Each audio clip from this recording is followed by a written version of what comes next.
guys. Well, you've noticed I am in the shop. Probably a few times you guys have been in here. Some of you have, some of you haven't.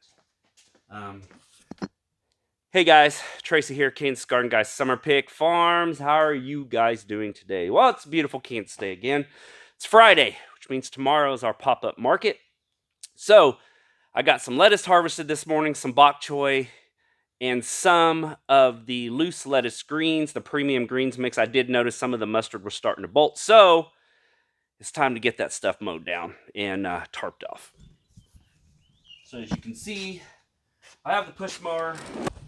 Okay, so you guys noticed this is the bed. I've harvested some of it. It has gotten really warm here, so I'm going to have to get these fiberglass poles out of the ground, and then I'm going to take my mower on the mulching side of it, and then I'm going to mulch this down, and then I'm going to cover it with tarp and let it acclimate for 2 or 3 weeks, and then I'll go ahead and plant some more stuff in here. So let me get going.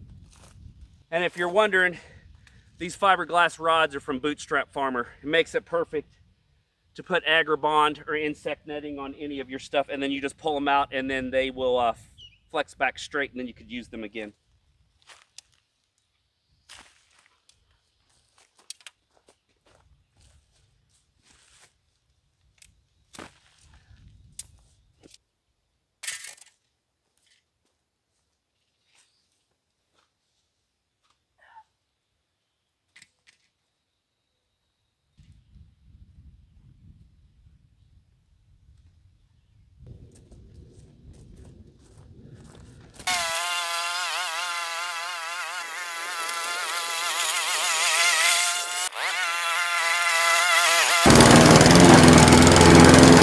Okay guys, so what I'm going to do is, as you can see, I've got this mulch down, so I wanted to put all the cut organic matter on the ground. So what I'm going to do is I'm going to grab one of my 65-foot tarps, and then I'm going to go ahead and put 1 row of black tarp on here, and what that will do, that sun will help heat it up.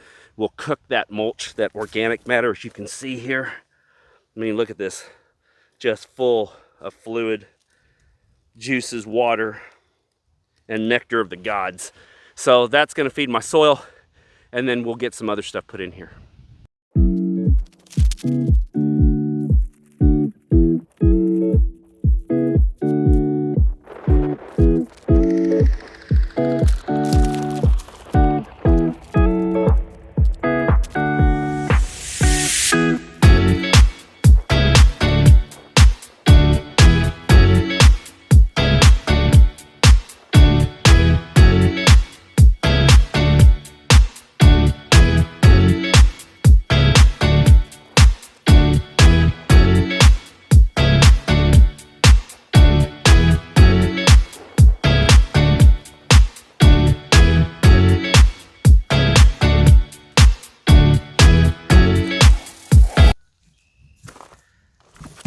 Okay, as you can see, I got the tarp down. The first tarp I thought was long enough, but it wasn't.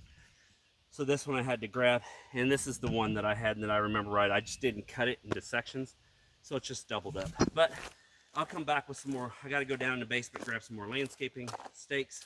I'll come back, fill the gaps up, keep this nice and taut so the wind doesn't get underneath of it and blow this. I had to put, you notice I got agribond on my collards, my kohlrabi, and my lettuce down there. I had a lettuce thief. I don't know if it was a mole, don't know if it's a rabbit or a deer. I've had all 3 in this garden already this spring. But something was eating my lettuce. So I had to put, I don't know if you can see down in there, but I had to put agribond on it. For one, to keep the sun from beating on this so much, and 2, whatever it is from above. So now I know if it's gone, then it's got to be a mole. I do have a lot of moles around here. As you can see, I moved one of the mole deterrents, the vibration deterrents, out here to kind of help. But I have seen it stop. I mean, my yard was packed full of moles. I think having both those things going at the same time has kind of helped me out. But get this, we've got 65% chance and above for rain the next 10 days. Starting, well, it's actually supposed to rain today. As you can see, kind of hasn't, it's kind of a little cloudy. So I may be able to go up there and put some squash in. Just try it. If it dies, I've got plenty more. I mean, I hate to go that mentality, but right now we're past Mother's Day and we're almost in the middle of the month and I haven't got any squash or zucchini in the ground yet. So got to do something. But anyway, guys, I've been working on the tunnel. As you can see, got trellising system set up now for my tomatoes. And I also, if you could see that, I also have deer netting up on the outside of the tunnel. I finally got the wiggle wire tracking put on yesterday. That was a job, I tell you. Did it by myself against my wife's best intentions because I can, you know, I think I can do stuff by myself. Luckily, what happened is we had about a 2 to 5 mile an hour wind yesterday, so it was pretty easy. I did have this wiggle wire tracking on the bottom. I took all of it loose. I did not have that one yet, but I did on the other side. So I released some of the tracking here, released some of it there, and I was going to pull this tunnel nice and taut because if you notice in my last videos, it's nice and tight now. You notice my last videos, it was loosened up because we put this plastic on towards fall so it was cooler. Now that the sun has hit it and it's stretched, now it's starting to get a little bounce to it. So yeah, we got about a 10 mile an hour gust came up, ripped the plastic out of my hand. I was holding it right here, and it literally ripped along the wiggle wire seam on both sides, and the plastic went over the top of the tunnel. Well, I didn't cuss. I didn't say anything for once. That's weird if you know me. I stood there and I kind of laughed and chuckled because I knew better, and I just went ahead and finished what I was doing with this tracking. Luckily, I went back and took this off and found out that we left about a foot of plastic on both sides of this tunnel when we pulled this, just in case we had to pull this tight again in the summer. Luckily, I remember doing that because we literally, by the time I pulled all this back, we literally had, some places only had about 2 inches of plastic overhang on the wiggle wire when I strapped it. Very, very, very lucky. So that saved me, $800 worth of plastic. But anyway, today's a new day, so we're not going to talk about the past. Got everything set up. When Nick from Bootstrap Farmer was here, we talked about all my tomatoes. I currently have 150 tomato plants in this high tunnel right now. And we were talking about stringing them up. As you guys can tell, I mean, there's no indeterminate tomatoes in here. The only thing I am growing are determinate style tomatoes. And if you guys are familiar with determinate style tomatoes, okay, these BHN 589s are what they call semi-determinate. They'll get 4 to 5 feet tall and then bush out and put on their fruit. The rest of them will get about 2.5, 3 foot tall, like these roadsters here. As you can see, these roadsters are from Haas Tools. We grew them last year. I really like the roadster. They're a very good tomato, very hardy, very good tasting tomato. And on the other hand, they set fruit like the dickens. So that was one I wanted to try in the high tunnel this year. These right here are Grand Marshalls, is what these tomatoes are. So I've got a row of Grand Marshalls, a row of Roadsters, and then my big boys over there, which we'll make our way over, are the BHN 589s. They are from Johnny's. No, I'm sorry. Yes, they're Johnny's. They're Johnny's. They're either Johnny's or Burpees. I'm pretty sure they're Johnny's. They are a high tunnel growing commercial style tomato. Hence the name. It's just a BHN 589. There's no actual name. Look at the stems on these guys. I don't know if you can focus. They are wider than my thumb. They are freaking amazing. So what me and Nick talked about was, I talked about doing the Florida weave.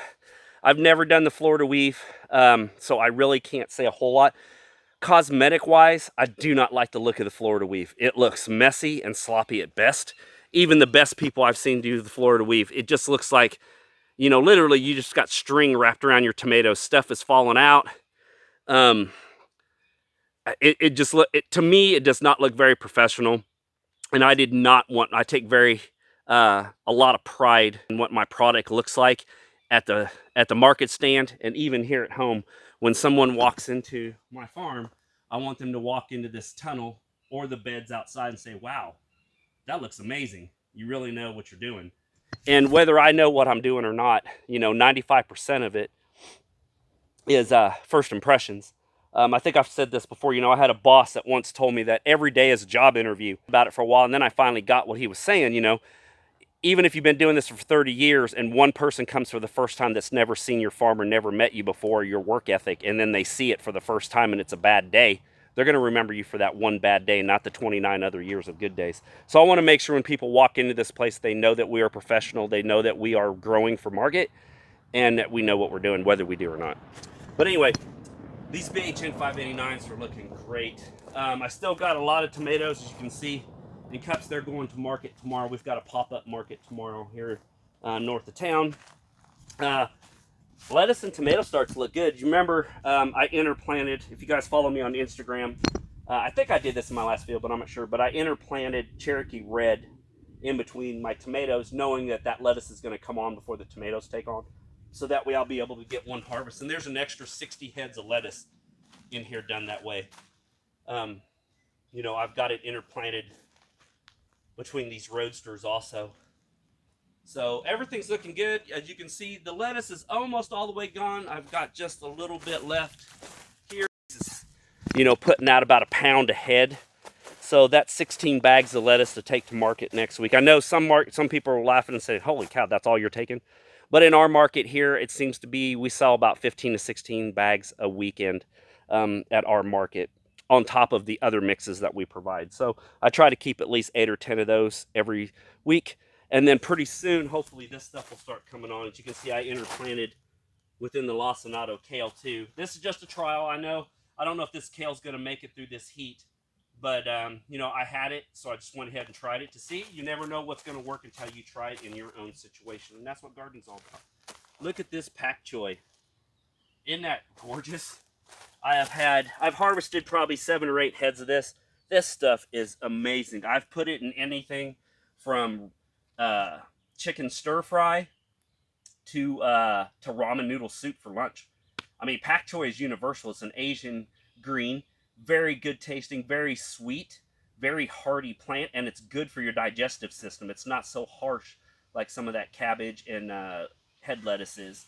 But guys, that's what we got going on. And I got a lot of work to do, so I'm going to leave the video at that. So guys, make sure you guys take care of each other, watch yourself, God bless, and I'll talk to you guys later. Bye.